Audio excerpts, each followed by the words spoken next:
Assalamualaikum warahmatullahi wabarakatuh. Kami kelompok 6 ingin mempresentasikan tentang perbandingan antar aliran mengenai pelaku dosa besar yang terdiri dari Romi Prayogi, Norika Andreas Marcel Kristianda, Resa Ananda Putra, Tastika Paramesce Rinanto, Iza Apriliani Dwi Hanifah, Alia Sapna Maika Putri. Dalam golongan Khawarij terdapat beberapa sekte mengenai pendapat pelaku dosa besar. Yang pertama yaitu sekte Al-Muhakimah. Sekte tersebut berpendapat bahwa orang-orang yang termasuk pelaku dosa besar yaitu orang-orang yang menyetujui perjanjian arbitrase, yaitu perjanjian yang dilakukan oleh kaum Ali bin Abi Thalib dan kaum Muawiyah bin Abi Sufyan, dan orang-orang yang melakukan perbuatan keji seperti membunuh, berzina, dan lain-lain. Yang kedua yaitu menurut sekte Al-Azhariyah, orang-orang yang pelaku dosa besar yaitu orang-orang yang tidak sepaham dengan mereka dan orang-orang yang tidak mengikuti ajaran-ajaran mereka, serta orang-orang yang melakukan perbuatan-perbuatan keji seperti membunuh, berzina, dan lain sebagainya. Orang-orang tersebut bagi sekte ini disebut dengan musyrik. 3. Al-Najdat. Mereka menganggap musyrik kepada siapapun yang secara berkesinambungan mengerjakan dosa kecil sama halnya dengan dosa besar. Apabila tidak dilakukan secara konsisten, pelakunya tidak dipandang musyrik, tetapi hanya kafir. Namun, jika dilaksanakan terus-menerus, ia menjadi musyrik. Yang keempat, Al-Ajaridah. Menurut paham golongan Al-Ajaridah, anak kecil tidak dapat dikatakan berdosa dan musyrik, yang dikarenakan orang tuanya itu dianggap berdosa dan musyrik. Yang kelima, Al-Sufriyah. Mereka berpendapat bahwa pelaku dosa besar dapat dibagi menjadi musyrik dan dimasukkan ke dalam neraka. Mereka membagi dosa besar menjadi 2 golongan, yaitu yang pertama, dosa yang ada sanksinya di dunia, tetapi tidak dikatakan kafir, seperti pemerkosaan, membunuh tanpa adanya alasan yang dapat mengesahkan. Yang kedua, dosa yang tidak mempunyai efek sanksi dunia, tetapi dikatakan kafir, seperti meninggalkan sholat, meninggalkan puasa, dan lainnya. Yang keenam, Al-Ibadiyah. Mereka menganggap pelaku dosa besar adalah muwahhid, yang mengesahkan Tuhan, tetapi tidaklah mukmin, namun bukan juga kafir, milah atau kafir agama.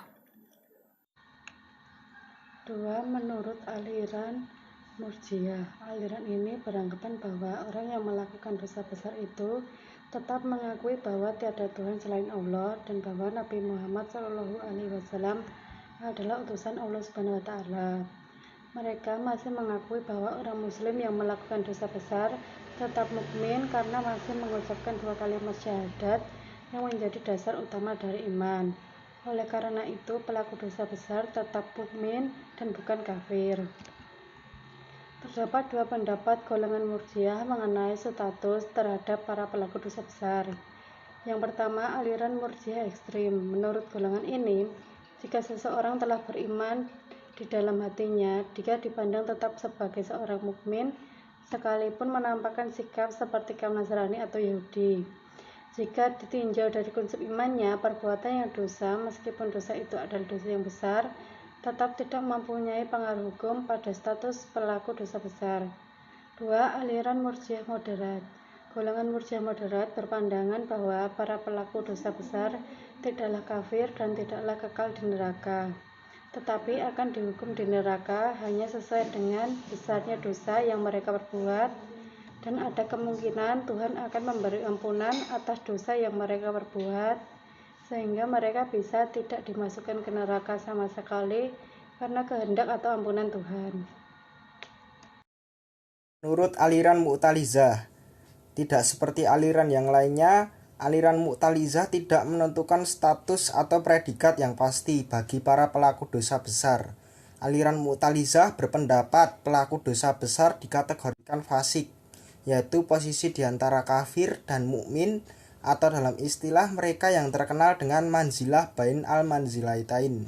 Menurut aliran Asy'ariyah, menurut aliran ini pelaku dosa besar itu tetap orang yang mukmin karena memiliki keimanan walaupun dia berbuat dosa besar, akan tetapi jika perbuatan dosa itu dilakukan dengan anggapan bahwa perbuatan dosa itu boleh dilakukan atau dihalalkan, maka dengan tidak meyakini keharamannya perbuatan tersebut dihukumi kafir. Orang mukmin yang mengerjakan dosa besar dan meninggal sebelum bertobat, maka orang tersebut masih dianggap mukmin. Dalam urusan hak saudara muslim seperti memandikan, mengkafani, mensolatkan, dan mengkuburkan jenazah. Tetapi secara hakikat dia adalah orang mukmin yang durhaka. Mukmin pelaku dosa besar di akhirat, balasannya tergantung akan kebijakan Tuhan Yang Maha Esa. Kebijakan tersebut ada dua kemungkinan. Yang pertama, boleh jadi Tuhan mengampuni dosanya dengan sifat pemurahnya, sehingga ia langsung dimasukkan ke surga tanpa hisab. Yang kedua, boleh jadi ia mendapatkan syafaat dari Nabi Muhammad SAW, sehingga ia dibebaskan Tuhan dari segala siksaan dan langsung dimasukkan ke surga. Jika bukan kedua kemungkinan tersebut, maka dia akan disiksa di neraka sesuai dengan dosa yang diperbuatnya. Kemudian dia akan dibebaskan dari siksaan dan dimasukkan ke surga dan kekal dalamnya, karena saat di dunia dia adalah orang yang beriman. Dasar dalil yang digunakan aliran ini adalah Al-Quran Surat An-Nisa ayat 48. Yang kelima, menurut aliran Maturidiyah. Menurut aliran ini, baik Samarkand maupun Bukhara sepakat menyatakan bahwa pelaku dosa besar tetap mukmin karena adanya keimanan dalam dirinya. Adapun balasan yang diperolehnya kelak di akhirat bergantung pada apa yang dilakukannya di dunia. Orang yang melakukan dosa besar tidak dapat dikatakan kafir dan tidak kekal di neraka, walaupun dia mati sebelum bertaubat. Hal itu dikarenakan Tuhan telah berjanji akan memberikan balasan kepada manusia yang sesuai dengan perbuatannya. Kekal di neraka hanya balasan bagi orang-orang yang berbuat dosa syirik. Menurut Al-Maturidi, iman itu cukup dengan tasdik dan ikrar, sedangkan amal adalah penyempurna iman. Yang keenam, menganut aliran Syiah Zaidiyah. Penganut aliran ini percaya bahwa orang yang melakukan dosa besar akan kekal di dalam neraka jika ia belum melakukan taubat yang sesungguhnya atau taubat nasuha. Sekian presentasi dari kelompok kami. Apabila ada kesalahan kami mohon maaf. Terima kasih. Wassalamualaikum warahmatullahi wabarakatuh.